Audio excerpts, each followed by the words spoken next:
All right, let's dive right in. We're going to peek under the hood of something you use every single second of every day, language. And we're going to see how one guy's totally radical idea completely flipped our understanding of what a word even is. It all kicks off with a really simple question. You see that big leafy thing over there? Why do we call it a tree? I mean, the answer seems obvious, right? But what if I told you the real answer is way more revolutionary than you think, and it actually has almost nothing to do with the tree itself? So, the guy who really dug into this mystery was Ferdinand de Saussure, a Swiss linguist.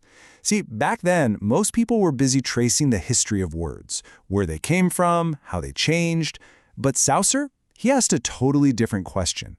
How does language actually work? Like, right now, in this moment. And to figure that out, he had to take the word apart, see what it was made of. And what he realized was that every single word we use is really a two-sided thing.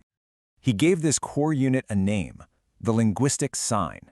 And the key here is that it's not just the word you say, it's this inseparable package deal between the physical part, the sound of the word, the letters on a page, and the idea, the concept that pops into your head.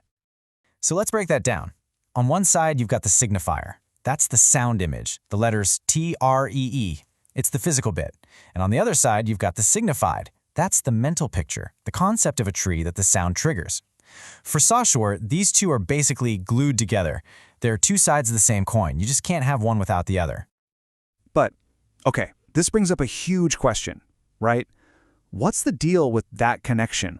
Why does that specific sound, tree, connect to that specific idea? And this is where Saussure drops his first bombshell. He says the connection is completely arbitrary. There is no natural, logical reason why the sound tree means what it does. It's not like the word has some secret treeness baked into it. We could just as easily call it a glork. It only works because we, as speakers, have all just kind of agreed to it. It's a convention. So, wait a minute. If the link is totally random, then where does a word get its meaning from?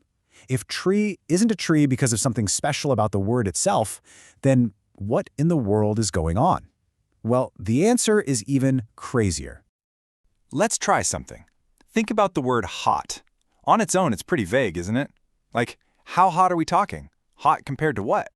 But the second we introduce its opposite, cold, the meaning of hot gets way sharper, instantly.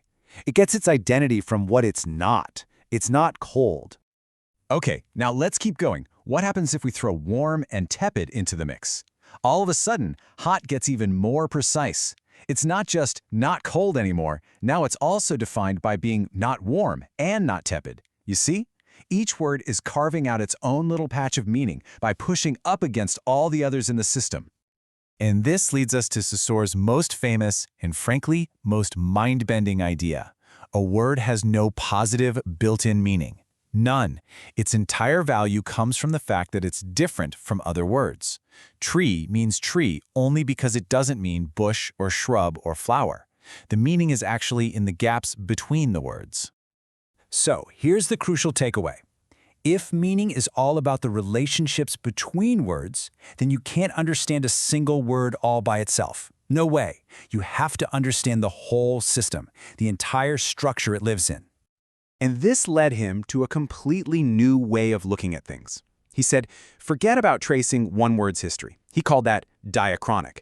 Instead, let's take a snapshot, a synchronic view of the entire language system as it exists right now.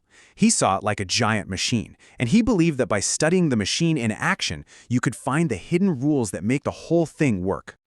In this focus on the underlying system, this hidden web of differences, well, it wasn't just a theory about language. It became the launchpad for a massive intellectual movement that basically took over the 20th century, structuralism.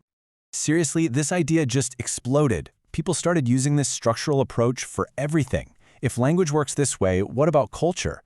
They started looking at fashion ads, ancient myths, novels, not for what was on the surface, but for the hidden patterns and relationships underneath that were creating all the meaning. But, like any truly game-changing idea, Saussure's work wasn't the final answer. It was really the start of a whole new conversation, and right away, it sparked all sorts of debates and challenges. People immediately started poking holes in it. They said, okay, but what about words like buzz or meow that kind of sound like the thing they describe? Is that really arbitrary? Then you had thinkers who came after, the post-structuralists, who argued that these structures aren't nearly as neat and tidy as Saussure thought. They said meaning is actually way more slippery and unstable.